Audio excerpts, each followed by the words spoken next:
오늘 우리에게 주신 하나님 말씀은 신명기 5장 12절에서 21절 말씀입니다.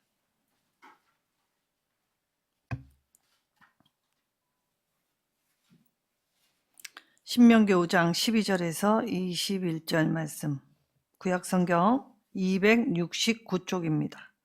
우리 한 절씩 교독하도록 하겠습니다. 내 하나님 여호와가 내게 명령한 대로 안식일을 지켜 거룩하게 하라. 일곱째 날은 내 하나님 여호와의 안식일인즉 너나 내 아들이나 내 딸이나 내 남종이나 내 여종이나 내 소나 내 낙이나 내 모든 가축이나 내 문 안에 유하는 객이라도 아무 일도 하지 못하게 하고 내 남종이나 내 여종에게 너같이 안식하게 할지니라. 너는 기억하라. 내가 이 땅에서 종일 내었다니 내 하나님 여호와가 강한 손과 병팔로 거기서 너를 인도하여 내었다니. 그러므로 내 하나님 여호와가 내게 명령하여 안식일을 지키라 하느니라. 너는 내 하나님 여호와께서 명령한 대로 내 부모를 공경하라. 그리하면 내 하나님 여호와가 내게 준 땅에서 내 생명이 길고 복을 누리리라. 간음하지 말지니라. 도둑질하지 말지니라. 내 이웃에 대하여 거짓 증거하지 말지니라. 내 이웃의 아내를 가리지 말지니라. 내 이웃의 집이나 그의 밭이나 그의 남종이나 그의 여종이나 그의 소나 그의 낙이나 내 이웃의 모든 소유를 탐내지 말지니라. 아멘. 자, 계명에 담긴 하나님의 성품을 닮아가는 이 밤이 되시기를 소망합니다. 자, 계명, 하나님께서 하나님 사랑과 이웃 사랑을 어떻게 행할 것인지를 알게 하시고 그리고 우리의 삶의 실제가 되게 하신 것이 계명입니다.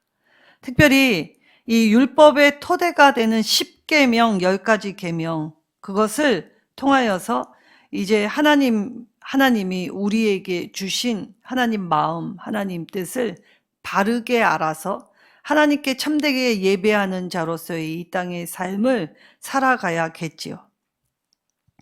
그때에 오늘 이 계명은 오늘 말씀에 여호와께서 명령하셨기 때문에 반드시 지켜야 하는 것입니다. 해도 되고 안 해도 되는 것이 아니라 이 반드시 지켜야 하며 여기에 지킬 대상이 누구냐? 모든 사람이라는 것이죠. 자, 10계명은 모든 사람에게 열린 계명입니다. 하나님이 이 계명을 단순히 반복해서 기록하신 것이 아니죠. 하나님의 취지와 목적이 있었기 때문에 과거에 있었던 일부터 시작하여 이 하나님이 어떻게 인도하셨는지를 특정하면서 이 주목하라고 하시는 것입니다. 자, 주목, 주의를 환기시키는 말이죠. 그래서 선생님이 아이들을 가르칠 때 중요한 것이 나오면 자, 산만해지는 아이들을 한 쾌에 선생님께 관심을 두려고 하는 말이 무엇입니까? 자, 주목이라는 말입니다. 오늘 하나님의 이 계명에 주목하여 이 특별히 안식일법에 대해서 말씀을 하여 주셨죠. 성경은 특별히 구약 성경은 잊을만 하면 이 어느 책에서나 생뚱맞게 이 안식일을 지키라 하는 말이 계속 반복되어 기록되어 있습니다. 그러면 성경에서 반복되어 기록한 건 우연이 아니지요. 하나님이 이 목적과 뜻을 가져서 잊을만 하면 안식일을 기억하여 지키라. 안식일을 기억하여 지키라 라고 하며 이 안식일을 강조하십니다. 자, 안식일 7째 날은 내 하나님의 안식일인 즉 아무 일도 하지 못하게 하지요. 아무 일도 하지 못하게 하는 대상은 이 자신의 소유된 것과 자신에게 머무는 곳에 이 지경이 넓혀지면서 확대되어집니다. 자, 그러면 아무 일도 하지 말라라는 말은 그냥 먹고 놀아라라는 뜻이 아니죠. 자, 주목. 누구에게 주목을 합니까? 하나님께 주목하라는 말입니다. 자, 그러면 하나님의 이 강경하고 그리고 신적 명령 앞에서 우리가 지켜 거룩하게 해야 할 이유가 있다는 것입니다. 자, 우리의 원래 존재가 어떤 존재였냐? 바로 15절에 종이 되었다. 그 사실을 잊지 말라고 하는 것입니다. 자, 우리는 죄에 매여 죽을 수밖에 없는 종된 삶을 살았던 자들입니다. 만약에 예수님의 십자가의 은혜가 저와 여러분에게 임하지 않았더라면 여전히 죄에 허덕이다가 죄 가운데 죽을 수밖에 없는 이 죄인의 삶을 반복하여 살아갈 수밖에 없지요. 그런데 이 예수님께서 저와 여러분을 부르시고 사랑하여 주셨습니다. 그리고 하나님 나라의 일원으로서 이 땅 가운데 구별시켜 살게 하여 주셨지요. 자, 그러면 오늘 기억하라 라고 할 때 전제는 아무 일도 하지 말고 라는 전제가 있습니다. 그만큼 우리가 삶에 분주하면 지켜야 할 것, 기억하여야 할 것을 쉽게 잃어버리기 때문입니다. 그래서 하나님은 오늘 이스라엘에게 아직 약속의 땅에 들어간 것도 아닌데 이 약속의 땅에 들어가서 실제 우리의 삶에 맞닥뜨릴 일, 아주 이 계명을 통해서 아직 경험하지 않은 일인데 경험한 것처럼 확실한 실제의 말씀을 우리에게 주셨지요. 그래서 그 말씀을 통해서 우리는 이제 이 약속의 땅에 들어갔을 때 미리 주의해야 할 것을 주지시키며 기억하게 하실 때 이 오늘 하나님의 계명은 선견지명이 있는 법이었습니다. 미래의 영역에 아직 우리가 경험해 보지도 않은 미래의 영역까지도 아우르셔서 이미 준비시키고 계신다는 것입니다. 그러니까 하나님은 아직 우리가 미래의 영역에 맞닥뜨리지 않은 모든 일을 감당할 수 있도록 계명을 통해 말씀을 통해 저와 여러분을 준비시켜 주시지요. 그래서 오늘 이 십계명에 담겨 있는 하나님의 이 말씀은 성견지명, 미리 보고 그리고 감사하여 내가 삶의 실제를 맞이하게 될 때 당황하거나 좌절하지 아니하도록 하나님께서 이 말씀을 주신 것입니다. 그리고 이 계명, 고대의 이 법전과 비교해 봤을 때 엄청난 차이가 있습니다. 자, 고대에도 강력했던 이 법전, 함무라비 법전, 이 여러 가지의 이 각 나라들에게 자기들에게 맞는 법전을 이 효율적으로 이 펼쳐나며 법을 지킬 것을 요구하였지요. 근데 이 하나님이 말씀하시는 이 계명과 고대 근동의 이 법전과 어떤 차이가 있냐면 고대 근동법은 이 계급의 차별을 둡니다. 그러니까 계급이 높을수록 하지 말아야 할 일에 대해서 관대해지지요. 그러니까 누구만 억울합니까? 힘없는 자, 약자, 소수자, 그리고 이 사회의 하층민들은 이 찍소리를 못하게 만들었기 때문에 차별이 아주 극심했습니다. 그리고 형벌 또한 이 굉장히 무시무시합니다. 가차 없습니다. 도둑질하면 손 잘라버리고 거짓말하면 혀를 빼버립니다. 자, 그리고 눈으로 보지 말아야 할 것 보면 어떡합니까? 그 자리에서 눈을 빼버리죠. 그래서 고대 근동법은 가학적이고 그리고 이 처참하며 끔찍하지만 오늘 하나님이 이 들려주시는 계명은 공평합니다. 그래서 계급을 나누지 않습니다. 자, 간음을 할 땐 그 당시에 여자는 아무 힘이 없는데도 하나님의 법안에서는 남자와 여자 모두를 다 죽이라 하셨습니다. 그런데 고대 근동의 법은 어떻습니까? 남자는 살리고 여자만 죽지요. 힘없는 자만 이 억울함을 당하고 그리고 그러한 폭력 앞에서도 아무 말 할 수 없이 비참한 말로를 걸어가게 되는 것입니다. 그래서 이 하나님의 계명은 굉장히 공평하신 법이지요. 그리고 나서 이 하나님의 법은 특별한 것이 하나 있는데 10가지의 금지 조항이 있습니다. 이렇게 하지 말아라. 근데 다른 고대의 법에는 이 금지 조항이라는 자체가 없습니다. 자, 그러면 무엇입니까? 왜 10가지로 금지법을 먼저 주셨을까요? 그건 아주 쉽습니다. 우리가 부모가 되면 자녀를 낳아 사랑하지만 자녀가 배워야 할 것 중에 무엇부터 가르칩니까? 안 되는 것부터 가르칩니다. 위험해, 안 돼, 가지마, 멈춰. 그리고 그것들을 아이들에게 가르칠 때 아이들은 안 되는 걸 익히면서 동시에 되는 것을 동시에 익히지요.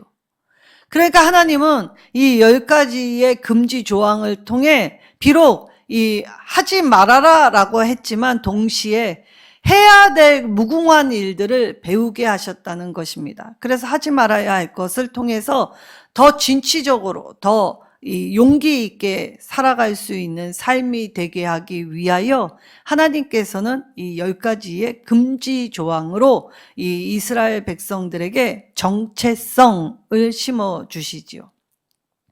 자, 이스라엘 민족 안에서는 이 정체성이 매우 중요했습니다. 왜냐?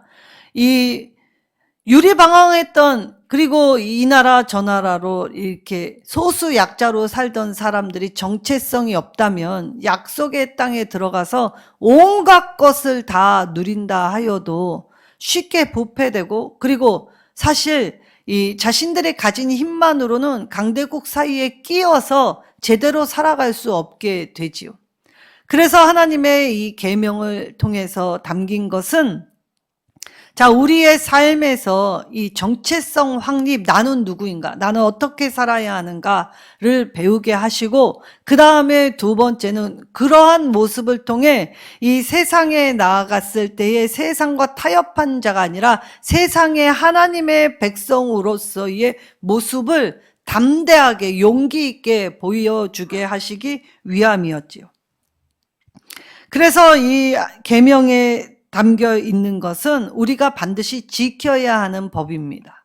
그러니까 계명, 우리가 이 규범을 따라서 살아가게 될 때 이 사람들 사이에 질서가 잡히고, 그리고 사람들 사이에 최소의 예의, 그리고 이해, 배려가 형성되겠지요.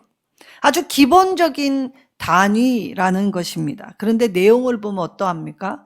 내용은 축복과 저주로 나누어져 있습니다. 그러니까 이 계명은 우리가 지켜야 할 것이면서 동시에 하나님의 언약에 기반을 두고 있기 때문에 말씀을 따라 사는 삶, 그래서 하나님의 말씀을 지키는 사람들에게 주시는 하나님의 이 은혜가 녹아져 있고, 그리고 이것을 통해 하나님의 사람이 무엇을 행해야 하는지, 어떤 걸 가치 있게 살아야 하는지의 이 기준점, 판단 능력 허락하여 주시지요. 만약에 이스라엘이 아직 가나안 땅에 들어가지 않았음에도 불구하고 이 계명을 주실 때, 만약에 이 계명을 익히지 않고 가나안 땅에 들어갔으면 어떻게 되겠습니까? 하나님께 받은 놀라운 은혜는 서서히 부패하였을 것입니다. 자, 부패하면, 은혜를 잊어버리면, 은혜를 저버리면 어떻게 됩니까? 하나님께 버림도 받지만 그들 사이에, 사람과 사람 사이에서 최소의 규범, 그래서 혼돈과 무가치한 일들로 이 생명이 상하는 일들이 생길 것입니다. 그래서 오늘 하나님은 민족의 정체성을 확립하지 않으면 존재가 불확실해지고, 그리고 이 이스라엘에게 있어서 이것이 바로 하나님의 은혜를 덧입고, 그리고 그 강한 민족 사이에서 당당하게 나아갈 수 있는 힘과 기반이 되기 때문에 약속의 땅에 들어가게 될 때 이것을 붙잡고 이것을 지켜 이것을 기억하라 라고 명령하셨던 것이지요. 자, 그럴 때 이들이 오늘 내가 하루를 살 때 오늘 내게 주신 이 소소한 은혜, 이 특별한 은혜를 깨닫지 못하면 어떻게 됩니까? 그날이 그날이죠. 그러니까 마지못해 산다, 죽지 못해 산다, 이렇게 얘기하면서 허송세월하는 거 아닙니까? 우리가 오늘 내가 하나님으로부터 받은 생명의 시간 속에 생명을 나눌 수 있는 사랑의 관계가 넓혀지면서 서로를 돕고 서로를 배려할 수 있는 이 귀함을, 이 복됨을 깨닫지 못한다면 하나님의 백성의 미래가 없습니다. 그래서 하나님은 오늘 이 계명을 현재 지킴과 동시에 하나님 백성으로서의 미래를 선물해 주시지요. 얼마나 놀라운 일입니까? 우리에게 지키라라고 실상 명령하셨지만 이 계명에 담아 놓은 하나님의 사랑은 온통 우리를 단련시키고 우리를 똑바로 살게 하기 위해 붙잡아 주신 은혜였다는 것이죠. 십계명은 하나님께서 친히 선택하신 민족이 지켜야 할 규례였습니다. 그리고 이것을 지키는 이스라엘과 그리고 우리 한 사람 한 사람이 하나님의 베푸신 은혜가 얼마나 뚜렷하고 확고한지를 깨닫게 되는 방편이 되지요. 그래서 안식일은 하나님이 나를 얼마나 사랑하셨는지 그 구속의 은혜, 그리고 하나님이 나를 이 땅에 보내신 창조의 목적, 그리고 하나님이 이 땅에서 그릇 행하고 잘못하여 세상 사람들이 걸어가는 그 길이 아닌, 다 같이 걸어가는 그 길이 아닌 전혀 새로운 길, 말씀으로 주신 영적 새길 걷게 하여 주시면서 세상에 하나님의 사람으로서 다름을 공포하라고 주신 말씀입니다. 자, 그때 제일 기본이 되는 사회 기초 단위가 어디입니까? 가정입니다. 자, 유대인의 탈무드에 이런 말이 있습니다. 가정은 국가의 심장이다 라고 하죠. 사회를 이루는 가장 기초가 되는 단위, 가정의 소중함, 그리고 가정 안에서 부모 자녀, 그리고 형제와 이 형제끼리 그 안에서 이 서로가 인격적으로 사랑의 섬김의 대상으로 서로를 섬기게 될 때에 먼저 부모 공경을 통해 이 보이는 부모를 어떻게 섬길 것인가를 배우게 하실 때 보이지 않는 하나님을 섬길 수 있는 것을 알아가게 하여 주시지요. 그래서 이 부모 공경은 우리가 하나님 앞에 어떻게 예배할 것인가를 잘 배울 수 있는 통로이자 방법입니다. 자, 눈에 보이는 부모도 못 섬기면서 보이지 않는 하나님을 어찌 섬긴다 하겠습니까? 그래서 이 하나님은 이 세상의 축을 두 축으로 만들어 놓으셨지요. 하나는 가정의 축, 그리고 하나는 교회의 축. 그래서 가정과 교회의 이 두 축으로 세상의 기반을 삼아 두셨습니다. 그런데 가정이 무너지면 어떻게 됩니까? 사회가 무너지지요. 오늘날에 이러한 일들이 계속 일어나는 것들은 작은 악을 허용했기 때문입니다. 우리가 정치적으로 특별히 그리스도인들이 굉장히 무관심하죠. 그런데 이 작은 법이 왜 중요하냐면 이 작은 법 하나를 허용하면 그 다음에 속수무책으로 인간의 욕망은 물꼬를 트기 시작하기 때문에 그것을 허용한 것을 시작으로 하여 무분별한 이 무의미한 무가치한 일들을 도모하게 되기 때문입니다. 그래서 우리는 말씀의 계명을 지키면서 가정도 돌보고 그리고 나라와 민족 앞에서 우리가 관심을 가지고 나아가야 하지요. 자, 장수. 이때 부모 공경을 통해 하나님이 주시는 축복이 무엇입니까? 장수였습니다. 고대 사회에서는 이 장수는 아주 특별한 복으로 여겨졌지요. 육적이나 영적으로 굉장히 엄청난 복이다라고 생각하였습니다. 그러하였기 때문에 이 하나님으로부터 복받는 가장 확실한 방법이 무엇입니까? 바로 이 부모 공경을 통한 하나님 공경입니다. 자, 하나님 공경하는 자리 어디입니까? 예배의 자리이죠. 그래서 이 구약 성경에서는 이 사람이 하나님께 복받는 두 가지 길이 있습니다. 딱 두 가지밖에 없습니다. 뭐 헌금하고 내가 할 수 있는 최선을 다해서 무언가를 할 때 복을 받지 않습니다.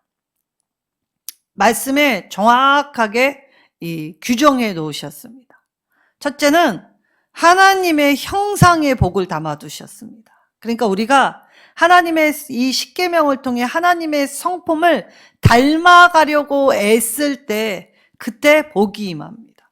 그러니까 우리가 하나님의 성품을 닮아가기 위해 말씀 지키려고 하나님 말씀에 주목하며 기억하여 지키려고 할 때 그 거룩의 이 구별됨이 우리에게 임하게 되죠.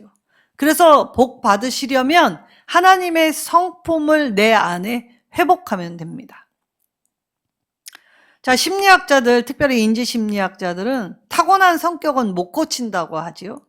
그런데 무엇이 바뀐다고 하냐면 우리가 이 사회적 경험 그리고 여러 가지의 지식 이런 것을 통해 성품은 다듬을 수 있다고 합니다.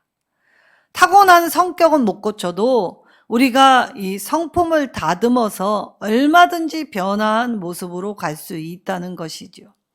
그러니까 복을 받고 싶으시면 하나님의 형상에 담아놓은 복, 그래서 하나님의 형상을 회복하기 위한 노력, 착한 말씨, 마음, 그리고 내 절제함, 내 분별함, 그리고 하나님이 원하시는 일의 용맹함, 그 일을 행할 때에 복이 임하는 것입니다. 그리고 두 번째 어디에 복이 있냐면 안식일을 지킬 때 복을 주십니다.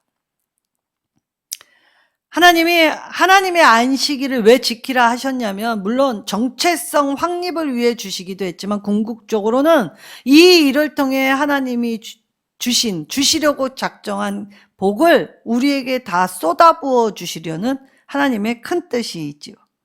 그래서 오늘 계명을 자세히 살펴보며 10가지의 계명이지만 한 단어로 함축하여 표현하라라고 한다면 계명은 생명 존중입니다.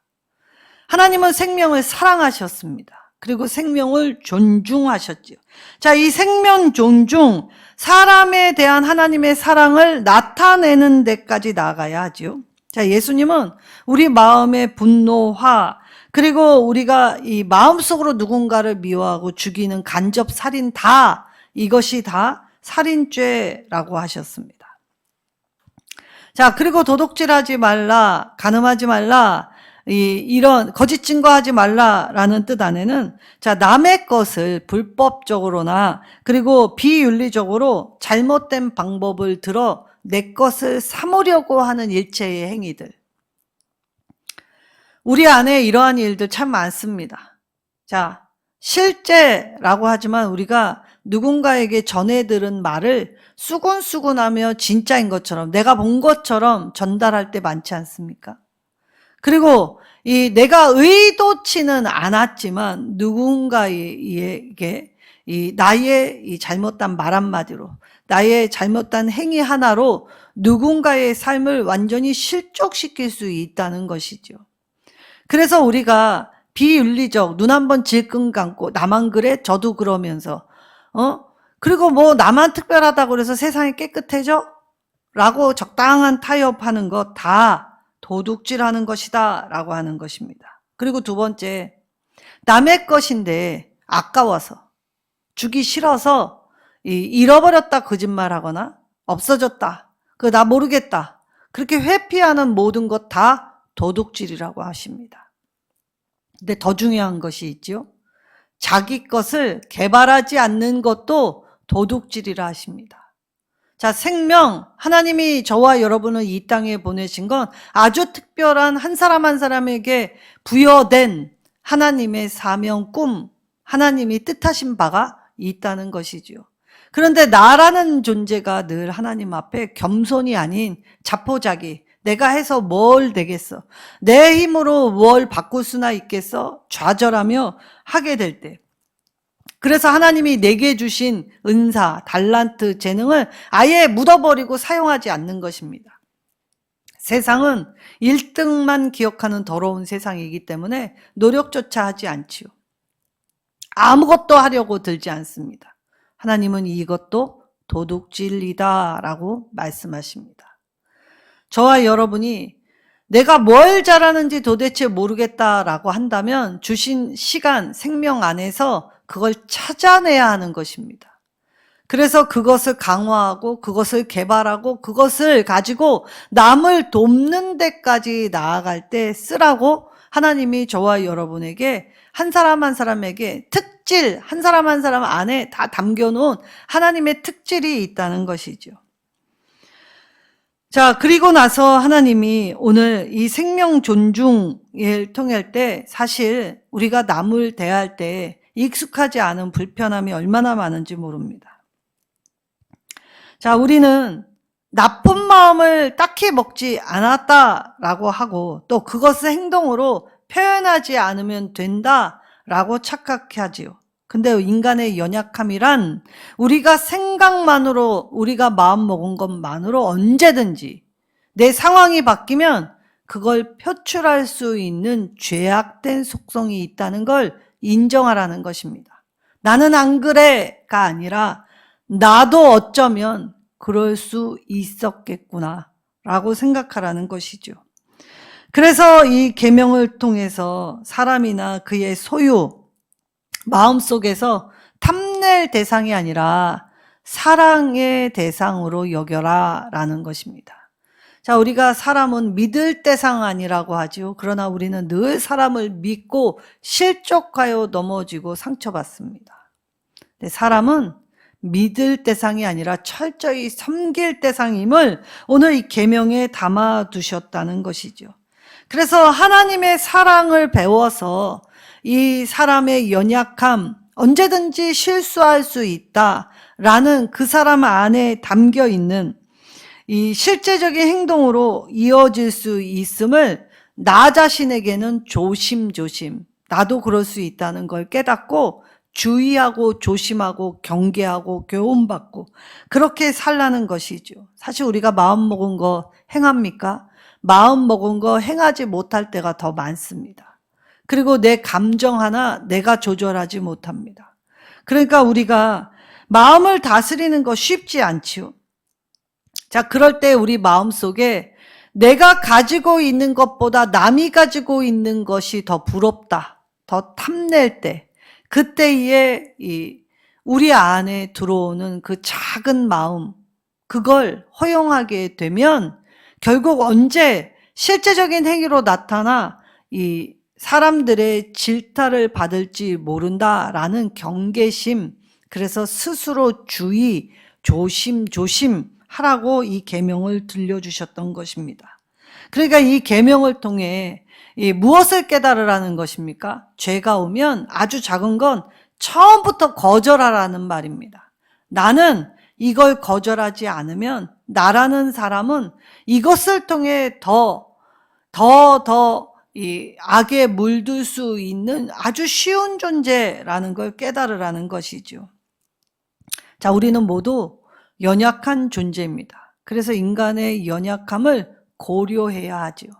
자, 악인도 언젠가 변할 이 2%가 있습니다. 자, 이온음료, 우리의 몸에 이온음료 2% 부족해 채우라고 광고가 나오지요. 2%, 그 하나님의 2%. 악인도 얼마만큼 변할 수 있는 아주 희소하다.